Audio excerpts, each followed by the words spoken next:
Según la versión de 3 testigos, quien apareció como si hubiera llegado en alfombra voladora. $5 millones para la adjudicación. Leiva, el encontradizo. Jorge Leiva Valenzuela, el hijo del canciller, tiene una enorme influencia en el ministerio a cargo de su padre. Entre otros funcionarios son cuotas suyas la directora de Talento Humano Silvia Margarita Carrizosa, quien es hija del excongresista conservador Jesús Ángel Carrizosa y estuvo a punto de convertirse en cónsul en Miami. Y Juan Carlos Lozada Perdomo, el director jurídico de Asuntos Internacionales, un cuestionado exfiscal y ex magistrado auxiliar de la JEP, que se volvió jefe del Comité de Conciliación en la multimillonaria licitación para la elaboración de pasaportes. La directora de la Agencia Jurídica para la Defensa del Estado, Marta Lucía Zamora, asegura que Juan Carlos Lozada Perdomo y el hijo del canciller estuvieron reunidos en París con personas interesadas en la licitación de los pasaportes. Los dos lo niegan. Lozada incluso emitió un largo comunicado descartando los señalamientos, pero se le pasó un detallito. La metadata del documento dice que el autor no es él, sino Jorge Leiva, el hijo del canciller. La identidad del escritor fantasma quedó tan cómicamente expuesta que incluso el comunicado asegura acerca de la reunión en París, abro comillas, me encontré con Jorge Leiva, quien me honra con mi amistad, cierre comillas. En fin, a la abogada Zamora le pidió al presidente la renuncia luego de que ella confirmara que había sido gritada por el canciller Leiva en la Casa de Nariño por atreverse a decir que el Estado debía buscar una fórmula de conciliación porque existe el riesgo de que pierda 117.000 millones de pesos. Según la versión de 3 testigos, el canciller Leiva la señaló con el dedo mientras le gritaba en la antesala de la Secretaría Jurídica de la Casa de Nariño y en un corredor de Palacio frases como estas. Usted no cuida al presidente. A mí qué me importa que condenen al Estado con lo que se demora un proceso en Colombia. Notifíquenme en la tumba. Cuando salga el resultado de ese pleito yo ya voy a estar muerto. Cierro comillas. El motivo de la gritería, que terminó con el despido de la más débil, es esa licitación para la elaboración de los pasaportes que, según algunos interesados, partió de unos pliegos elaborados a la medida para que se la ganara la unión temporal de la que hace parte Thomas Gregg & Sons. Pliegos que el canciller tuvo tiempo de revisar antes de que los licitantes obtuvieran 1.000 puntos de 1.000 posibles y en consecuencia tuvieran derecho a la adjudicación. Probablemente nunca se sabrá si los supuestos pliegos sastres quedaron así por negligencia o por interés de alguien. Lo cierto es que 2 interesados en la licitación anterior aseguran que un oscuro y conocido personaje los visitó pidiéndoles una comisión de $5 millones para la adjudicación. De acuerdo con esos testimonios que no sostendrán públicamente, nadie pagó la coima. En el escenario de una licitación ruidosa y cuestionada, Jorge Leiva le haría un favor a su padre manteniéndose lejos de la Cancillería, de sus funcionarios, giras y procesos. Pero, al contrario, tiene la costumbre de aparecerse en los viajes de su papá y del presidente Gustavo Petro. Estuvo en Alemania en una reunión de sorprendidos embajadores que lo vieron pasar casi 10 horas sentado en el vestíbulo de un hotel como si quisiera que alguien supiera que estaba ahí. El canciller Leiva había citado a los representantes diplomáticos en Europa aprovechando una visita al presidente Petro y de algunos de sus ministros. También se apareció en Bruselas, en Madrid y en París. En un correo electrónico al periodista Julio Sánchez Cristo le aseguró, comillas, yo vivo en Europa hace más de 5 años y paso la mayoría del tiempo en París.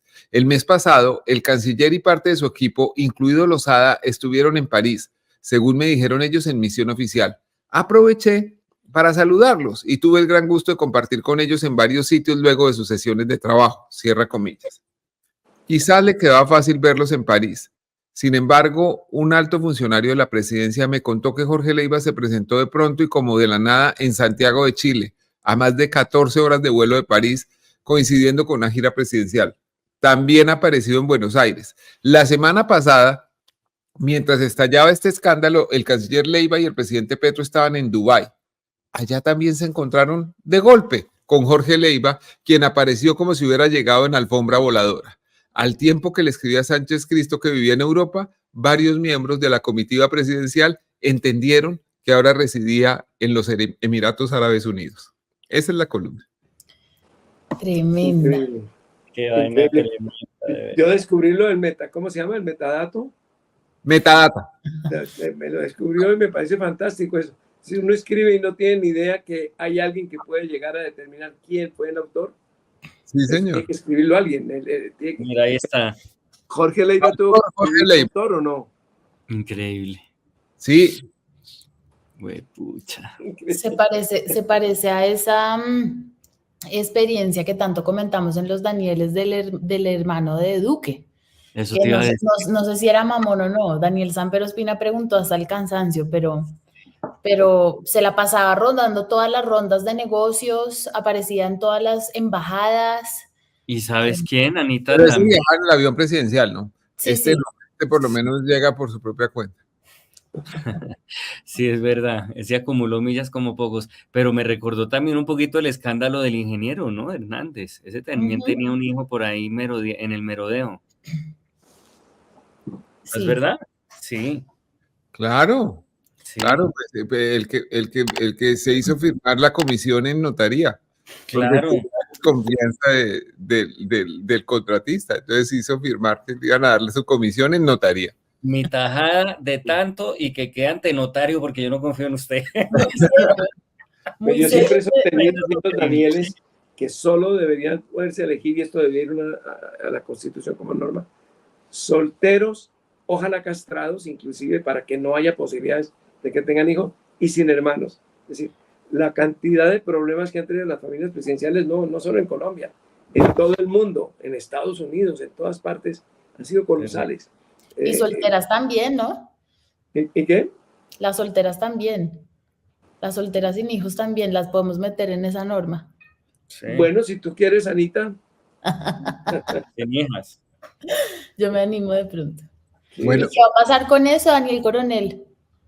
pues no vislumbro que pase nada, pero el 15 de diciembre, en muy pocos días, en 5 días, es la diligencia de conciliación en la Procuraduría. Entonces, hay una cosa rarísima. A la directora de la Oficina de Defensa Jurídica del Estado la sacó Petro por decir que debían ensayar una fórmula alternativa de conciliación con estos licitantes, los de Thomas Grecan Sons y su unión temporal, como se llame, porque resulta que la licitación se la ganaron ellos conforme puso las normas el Estado, que las normas habrían podido ser otras, sí, pero no las cambió el canciller, no los contratistas. Entonces, pareciera que ellos tienen un derecho a adjudicación y eso es todo. Y ella recomendó eso y el comité de conciliación de la Cancillería que preside este señor Juan Carlos Lozada dijo lo mismo en la Procuraduría. Ahora tendrán que llegar el 15 a decir lo contrario porque se los manda el canciller y el presidente. Pero ya hay un documento firmado pidiendo que haya fórmulas alternativas. Entonces vamos a ver qué pasa. Sí, porque los pliegos sastres son un problema en la contratación pública colombiana, pero no creo que esta sea la solución. Es decir, si eso se adjudicó así, pues hay que mejorarlo hacia futuro. Esos pliegos sastres son, Anita, los que se hechos a la medida. Hechos a la medida de un contratista, de un licitante, que es muy claro, pues que va a ser muy difícil que se lo gane otra persona. Y pasa en muchas áreas de la contratación estatal, que es un poco lo que dice Daniel Coronel en la columna. Puede que eso sea un problema, pero pues la manera de solucionarlo no es violentando un contrato que el Estado debe ejecutar porque ya lo firmó.